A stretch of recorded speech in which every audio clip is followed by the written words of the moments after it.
이사야 2장 5절부터 22절 끝절까지 봉독하겠습니다. 야곱 족속아 오라, 우리가 여호와의 빛에 행하자. 주께서 주의 백성 야곱 족속을 버리셨음은 그들에게 동방 풍속이 가득하며 그들이 블레셋 사람같이 술객이 되며 이방인으로 더불어 손을 잡아 언약하였습니다. 그 땅에는 은금이 가득하고 보화가 무한하며 그 땅에는 마필이 가득하고 병거가 무수하며 그 땅에는 우상도 가득하므로 그들이 자기 손으로 짓고 자기 손가락으로 만든 것을 공경하여 천한 자도 절하며 귀한 자도 굴복하오니 그들을 용서하지 마옵소서. 너희는 바위 틈에 들어가며 진토에 숨어 여호와의 위엄과 그 광대하심의 영광을 피하라. 그날에 눈이 높은 자가 낮아지며 교만한 자가 굴복되고 여호와께서 홀로 높임을 받으시리라. 대저 만군의 여호와의 한 날이 모든 교만한 자와 거만 자와 자고한 자에게 임하여 그들로 낮아지게 하고 또 레바논의 높고 높은 모든 백향목과 바산의 모든 상수리 나무와 모든 높은 산과 모든 솟아오른 작은 산과 모든 높은 망대와 견고한 성벽과 다시스의 모든 배와 모든 아름다운 조각물에 임하리니 그날에 자고한 자는 굴복되며 교만한 자는 낮아지고 여호와께서 홀로 높임을 받으실 것이요 우상들은 온전히 없어질 것이며 사람들이 암혈과 토굴로 들어가서 여호와께서 일어나사 땅을 진동시키시는 그의 위엄과 그 광대하심의 영광을 피할 것이라. 사람이 숭배하려고 만들었던 그 은 우상과 금 우상을 그날에 두더지와 박쥐에게 던지고 암혈과 험악한 바위 틈에 들어가서 여호와께서 일어나사 땅을 진동시키시는 그의 위엄과 그 광대하심의 영광을 피하리라. 너희는 인생을 의지하지 말라. 그의 호흡은 코에 있나니 수에 칠 가치가 어디 있느냐. 오늘 우리가 본 이사야 2장 5절에서 21절까지의 이 말씀은 특별히 이스라엘 백성의 잘못을 지적함에 있어 그 교만한 것을 중점적으로 지적하고 공격하고 있습니다. 11절에 보시면 그날의 눈이 높은 자가 낮아지며 교만한 자가 굴복되고 여호와께서 홀로 높임을 받으시리라. 대저 만군의 여호와의 한날이 모든 교만 자와 거만한 자와 자고한 자에게 임하여 그들로 낮아지게 하리라. 17절에도 또 나옵니다. 그날에 자고한 자는 굴복되며 교만한 자는 낮아지고 여호와께서 홀로 높임을 받으실 것이라. 저들의 교만의 근거는 뭐냐? 7절에 보시면 그 땅에는 은금이 가득하고 보화가 무한하며 그 땅에는 마필이 가득하고 병거가 무수하며 이런 것들이 저들의 교만의 이유여 근거가 되며 또 13절 또 레바논의 높고 높은 모든 백향목과 바산의 모든 상수리 나무와 모든 높은 산과 모든 솟아오르는 작은 산과 모든 높은 망대와 견고한 성벽과 다시스의 모든 배와 모든 아름다운 조각물에 임하리라 하는 심판의 설명은 다시 다른 측면에서 보면 저들의 심판을 자초한 죄악된 내용인데 그것들도 다 자랑거리들입니다. 저들의 높아진 교만과 그러한 교만의 내용인 성취, 저들의 강한 것, 높아진 망대, 견고한 성벽, 다시스의 모든 배에 넘쳐나는 상품들, 물질들, 아름다운 조각물, 그 영광, 이런 것들이 저들의 교만의 근거요, 이유인 것입니다. 그러나 이 모든 일에 대하여 하나님께서는 11절과 17절에 있는 바와 같이 그날의 눈이 높은 자가 낮아지며 교만한 자가 굴복되고 여호와께서 홀로 높임을 받으시리라. 그날에 자고한 자는 굴복되며 교만한 자는 낮아지고 여호와께서 홀로 높임을 받으실 것이라 해서 이 저들의 교만을 하나의 내용으로 물론 내용으로 다루고 있지만 그 내용을 종교성이나 도덕성의 부덕한 덕목으로 다루고 있는 것이 아니라 그것이 하나님의 높으심, 하나님의 존재의 권위와 이렇게 거스리는 것, 대항하는 것으로 치부하고 계시는 것을 우리가 보게 됩니다. 그래서 이 모든 문제들은 계속 우상 문제와 연결되어 나옵니다. 7절에 있었던 은금이 가득하고 마필이 가득하고 병거가 무수하고의 8절에 보면 그 땅에는 우상도 가득하고가 나오고 17절에 그날에 자고한 자는 굴복되며 교만한 자는 낮아지고 여호와께서 홀로 높임을 받으실 것이요 우상들은 온전히 없어질 것이며 또 20절에 사람이 숭배하려고 만들었던 그 은우상과 금우상을 그날에 두더지와 박쥐에게 던지리라. 이런 우상 문제와 이 교만을 엮고 있고 그것이 하나님의 높으심에 대한 가장 큰 도전으로 죄악으로 치부되고 있는 것을 보게 됩니다. 왜 그렇게 되는가? 사무엘상 15장에 가보십시다. 구약성경 432페이지 사무엘상 15장입니다. 사무엘상 15장 22절입니다. 사무엘이 가로되 여호와께서 번제와 다른 제사를 그 목소리 순종하는 것을 좋아하심과 같이 좋아하시겠나이까? 순종이 제사보다 낫고 듣는 것이 수양의 기름보다 나으니 이는 거역하는 것은 사술의 죄와 같고 완고한 것은 사신 우상에게 절하는 죄와 같음이라. 잘 아시는 대로 사울은 왕이 되자 하나님의 명령으로 아말렉을 진멸하도록 명받았습니다만 그 중에 그 전리품을 남겨왔습니다. 하나님께서 사무엘을 통하여 꾸중했고 사울은 구차한 변명을 늘어놓았습니다. 하나님께 바치려고 남겨왔습니다. 그러자 이제 사무엘을 통한 하나님의 꾸중이 오늘 지금 본 것과 같이 하나님께서는 순종을 제사보다 더 좋아하시며 거역하는 것은 사술의 죄요 완고한 것은 사신 우상에게 절하는 죄와 같다라고 꾸중하십니다. 순종은 기독교 신앙에 있어서 가장 핵심이 되는 요소입니다. 믿음은 내가 상대방을 얼마나 신뢰하느냐의 문제인데 그 신뢰하는 대상에 대한 이해와 지식 없이 자기 혼자 좋아하면 되는 것이 아닙니다. 우리는 믿음이라는 이름으로 자기의 소원을 고집부리는 방법으로 삼고 자기의 소망을 이루려는 종교적인 어떤 수단으로 믿음을 동원하기 일쑤인데 믿음은 상대방에 대한 신뢰이며 그 신뢰는 상대방에 대한 이해에 근거하는 것입니다. 하나님은 온천한 만물의 주인이시고 온천한 만물의 존재하는 모든 것의 생명의 공급자이시며 유지자이시며 그 생명을 가치 있고 의미 있게 하는 유일한 분이십니다. 여기에 순종의 이유가 있습니다. 하나님을 떠나서는 우리는 하나님께로부터만 오는 모든 것들을 다른 것으로 대체할 수가 없습니다. 스스로는 물론 만들 수 없고 세상에서도 그것을 만들어내지 못합니다. 우리가 우상을 섬긴다라고 할 때는 우상은 언제나 사람이 자기가 필요로 하는 것을 얻어내는 방법으로 만드는 법입니다. 우상은 말을 하지도 못하고 우상은 스스로 생겨나지도 않습니다. 우상은 언제나 사람이 자기가 만들어내는 것입니다. 무엇을 위하여 만들어내느냐? 자기의 목적을 이루고 자기가 소원하는 것을 이루기 위한 초월적인 방법을 주느니라 이렇게 스스로 속이고 만들어 놓고 섬기는 것이 우상입니다. 그래서 지금 이 이스라엘 백성의 죄를 지적하는 이 내용에 나오는 저들의 자만심은 저들은 자기의 필요한 것들을 스스로 만들어냈고 그것으로 만족하고 또 필요한 것을 못 만들어낼 리가 없다라고 생각하는 이 자만심과 함께 저들이 가진 우상은 다 그러니까 하나님을 외면한 다른 것에 있단 말이죠. 그들이 필요로 하는 힘은 저들의 소원과 목표를 이루는 것이지 하나님이 세우신 뜻과는 무관한 것입니다. 여기에 저들의 자만심과 우상 섬김이 같이 묶여 나오는 이유가 있고 저들의 교만을 꺾으신다와 내가 모든 우상을 멸하리라가 함께 심판의 내용으로 등장하는 이유가 있습니다.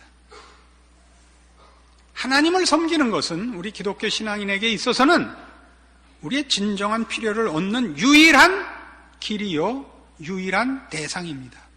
하나님을 떠나서 다른 곳에서 우리가 우리의 필요를 채울 수 없습니다. 이런 일들은 신약 성경에 이렇게 더 자세히 설명되어 있습니다. 에베소서 5장입니다. 신약성경 314페이지 에베소서 5장 5절입니다. 너희도 이것을 정령이 알거니와 음행하는 자나 더러운 자나 탐하는 자 곧 우상 숭배자는 다 그리스도와 하나님 나라에서 기업을 얻지 못하리라 이겁니다. 탐하는 자 곧 우상 숭배자입니다. 여기서 탐한다는 것은 욕심을 내는 것을 말합니다. 여기서 말하는 욕심은 자신의 욕심, 인간적인 욕심을 말합니다.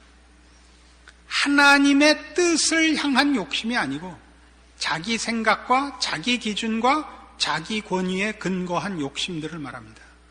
이런 건 다 우상 숭배가 됩니다. 아까도 얘기했죠. 우상은 뭐였죠?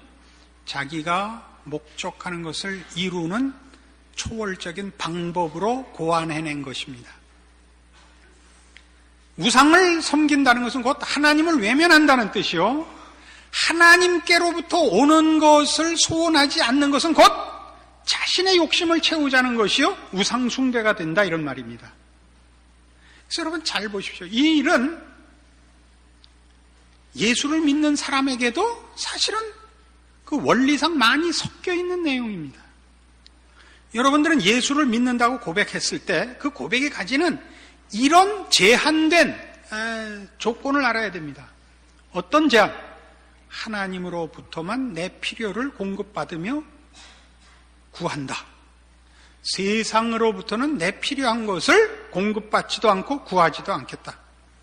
세상을 사는데 필요한 모든 것, 먹고 마시고 입는 것 하나님이 주신다고 약속했습니다. 공중나는 새를 보라, 들에 핀 백합화를 보라, 오늘 있다 내일 아궁이에 던지우는 들풀도 하나님이 이렇게 입히시거든 하물며 너희일까 보냐 믿음이 적은 자들아 라고 예수님께서 친히 우리를 꾸짖으셨었습니다. 가만히 있어도 된다는 뜻은 물론 아닙니다. 그러나 우리의 소원은 우리에게 생명을 주시고 그리고 우리에게 필요한 모든 거룩에 속한 것들을 주시는 하나님께로 우리의 마음문을 열어놓고 그 생명과 진리와 거룩을 공급받으려 하지 않고 세상으로 마음을 열고 세상의 것으로 우리의 안심을 삼고 자랑을 삼고 만족을 삼으려는데 문제가 있죠. 여기에 우상이 개입될 이유가 있고 우상이 개입되면 즉 사람이 하나님의 필요를 놓치면 사람은 자고해지는 것입니다. 잠시만 우리가 눈을 우리의 현실로 돌려봅시다. 우리 세상을 살면서 우리를 괴롭히는 것이 뭡니까? 자존심 상하는 것입니다. 여러분의 사회적인 역량, 지위, 권세, 부, 능력 이런 것들이 여러분을 자존심 상하게 하는 내용들입니다. 그러나 그 모든 걸 채운 사람들이 행복하던가요? 자식이 공부를 잘한다, 좋은 학교를 간다, 자랑할 만한 일입니다. 기쁜 일입니다. 그러나 그것이 꼭 행복의 조건은 아닙니다. 여러분 자식이 속을 썩이고 말을 안 듣는다, 공부를 못한다, 대학엔 아무래도 틀렸다, 그래서 여러분은 속이 깊어지셨지 않습니까? 그 잘난 척할 틈이 없어지지 않았습니까? 애가 공부를 잘하면 부모가 잘나서 그런 것 같이 생각하시면 안 됩니다. 자식을 기를 능력이 없는 자에게는 하나님께서 좋은 자식을 주십니다. 어지간한 실력이 있어야 아무한테나 맡길 수 없는 자식을 맡기는 법입니다. 여러분, 우린 세상에서 높은 지위를 동경합니다. 지금도 뭐 다 대권을 향하여 뛰고 있고, 이제 몇 명이 나오는지 모르겠어요. 뭐 한 대여섯 명 되던데, 오죽하면 저보고도 나와서 하라고 그러겠어요? 그러면 맨 처음 바보들은 생각하기를 그 자리가 갖는 권리부터 생각을 합니다. 우리 제일 미치려고 그러는 게 국회의원만 되면 공항에서 특별 대접을 받고 출국을 하고 특별 대접을 받고 입국을 하려고 그래요. 그 자리가 갖는 권리부터 생각하는 건 정말 병때입니다. 그건 바보지요. 언제나 모든 자리에 권리를 주는 이유는 그 자리가 갖는 책임 때문에 주는 것입니다. 책임을 생각하지 않고 권리부터 생각하는 사람은 바보지요. 자격이 없는 것입니다. 생각해 보십시오. 여러분은 여러분이 혹시 남보다 더한 사회적 지위를 갖고 있거나 능력을 갖고 있거나 성공했거나 혹은 부를 더 갖고 있으면서 그걸로 책임을 느끼십니까? 권리를 느끼십니까? 대부분 권리를 느낍니다. 돈 가진 권리는 뭐죠? 사실 책임을 이행하는 데 있어야 되는데, 돈을 가지면 못 가진 자와 차별하는 것으로 확인을 한단 말이에요. 남이 못 입는 옷을 입고 남이 못하는 돈으로, 그 돈으로 못하는 것을 해서 자신이 가진 자라는 것을 확인하는 것은 가장 가난하고 유치한 것입니다. 창피한 거. 어디 낯짝을 들고 나오면 안 되는 건데 한국에서는 낯짝을 높이고 나온단 말이에요. 사회 전체가 무식하니까. 우리만 그런 건 물론 아닙니다. 인간 전체가 무지하고 미련하니까 그걸 잘난 건 줄 알고 있습니다. 그건 창피한 겁니다. 사회적인 지위를 가지셨습니까? 그래서 얼마나 많이 국민과 시민과 그 사회에 본인이 쓸모있는가로 점검을 하셔야 되는데, 그것이 갖는 다른 특권들 외에는 관심이 없다면 사실은 안중근이 살아나와서 쏴 죽여야 됩니다. 안중근은 왜 금방 죽었나는 이해가. 안중근, 안 죽느니 이런 뜻을 가진 이름인데 왜 한 명만 죽이고 죽었나는 그게 늘 섭섭한 거예요. 불사신이 되어 돌아다니면서 여럿을 죽여야 됩니다. 나라도 할까? 목회를 하느라고 시간이 없어서. 여러분이 돈이 없을 때는, 돈이 없으면 사람은 제정신으로 돌아와요.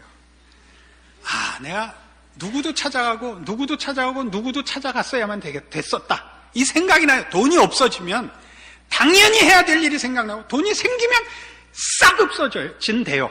큰일 날 뻔했네. 난 안 해봤어요. 없어진대요. 그렇죠? 돈이 생기면 더 큰 욕심을 불러와요.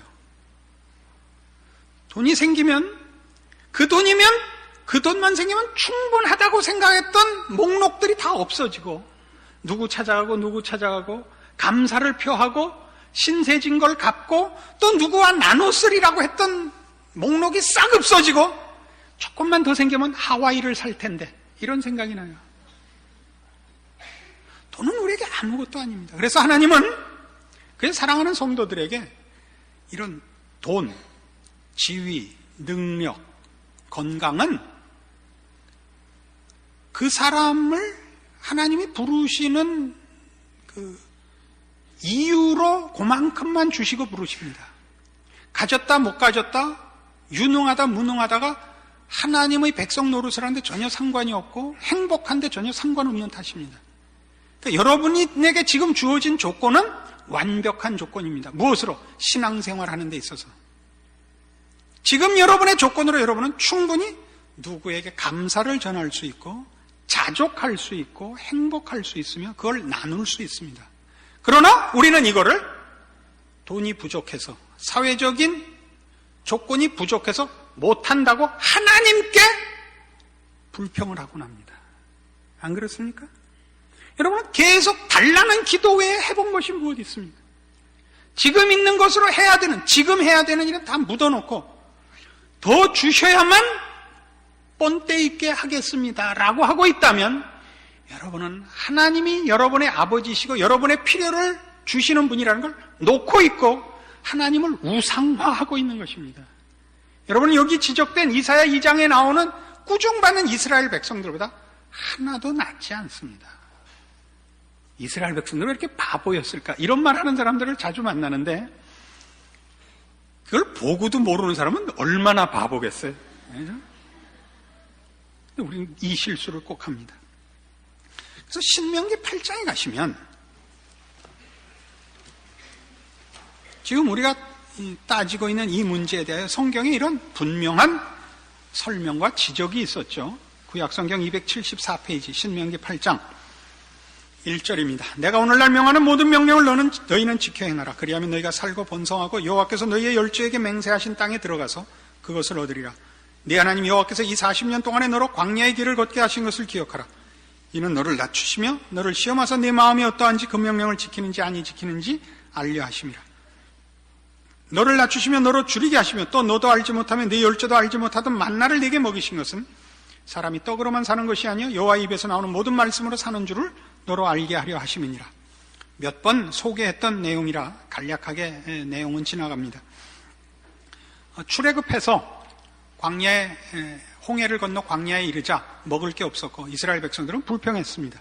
그 불평은 다만 배고프다는 불평이 아니라 배가 고파서 죄를 지을 수밖에 없습니다라는 불평이었고, 하나님의 답은 그럼 배부르면 죄 안 짓나 보자로 만나를 허락하셨다고 성경은 기록하고 있습니다.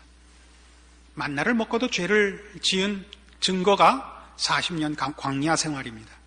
저들은 원래 애굽을 나와서 시내산에서 하나님의 언약을 받고 곧 가나안으로 들어가도록 계획되어 있었으나 불신앙으로 인하여 저들이 가나안 입국을 거절하여 40년 광야 생활을 자초했고, 그 광야 생활 속에서 저들이 자신들이 지은 죄들로 다 죽어나갑니다.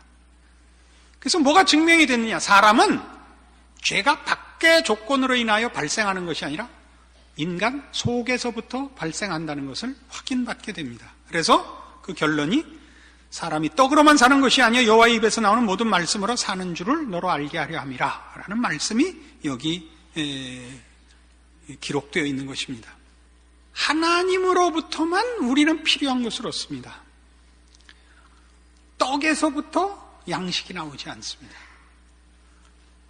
우리가 떡이 부족해서 죄를 짓고 떡이 넉넉하면 죄를 안 짓는다는 이미 이스라엘 백성이 광야 생활에서 틀렸다는 것을 역사적으로 증명해내고 있습니다. 그리고 오늘 우리도 동일한 불평과 또는 성경의 지적 속에 서 있는 것이죠. 우린 떡이 넉넉하면 잘 살 자격이 있는 것이 아니고 조건이 있는 것이 아니고 하나님의 말씀이 넉넉해야 비로소 제대로 된 인생을, 신앙생활을 영위할 수 있다는 걸 항복해내야 됩니다. 그것이 오늘 말씀입니다. 그래서 지금 이 이사야 2장에 있는 오늘 본문을 보면 그래서 이 시작을 뭘로 했냐면 야곱 족속아 오라 우리가 여호와의 빛에 행하자였습니다. 빛이란 뭐냐? 깨우침에 관한 문제죠. 보고 못 보고의 문제니까 분별에 관한 것입니다. 분별, 깨우침. 그것은 그 앞에 있었던 3절, 2장 3절 많은 백성이 가며 이르기를 오라 우리가 여호와의 산에 오르며 야곱의 하나님의 전에 이르자 그가 그 도로 우리에게 가르치실 것이라 우리가 그 길로 행하리라 하리니 이는 율법이 시온에서부터 나올 것이요 여호와의 말씀이 예루살렘에서부터 나올 것임이니라와 일맥상통하는 것입니다. 하나님으로부터만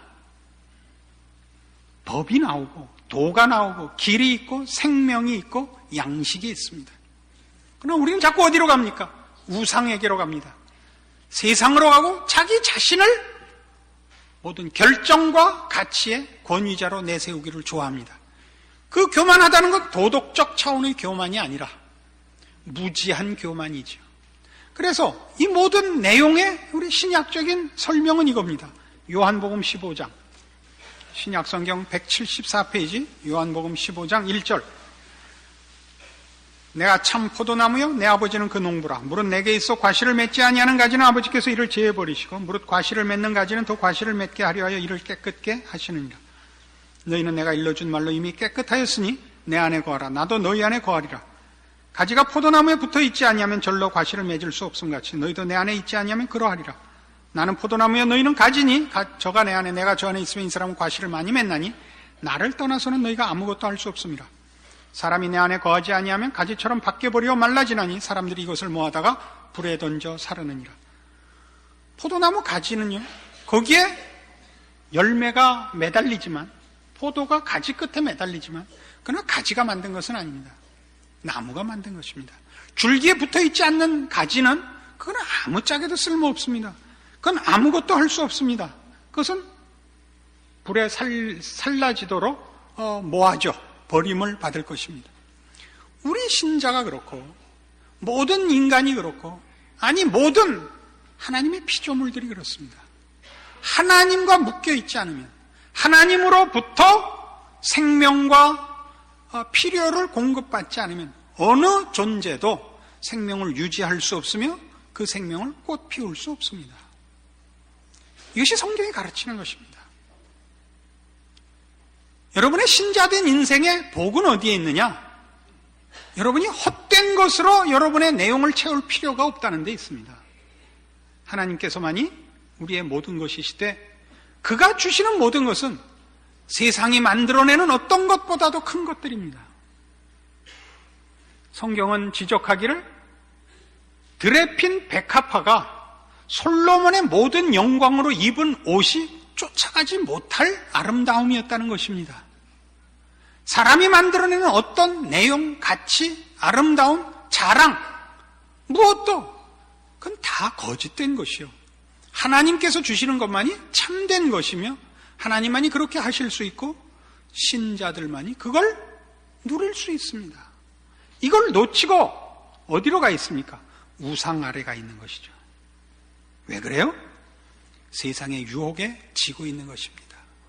그래서 다시 본문에 돌아와 보시면 오늘 이 이사야 2장 본문은 끝이 이렇게 되어 있습니다. 아주 이 끝이 재미있어요.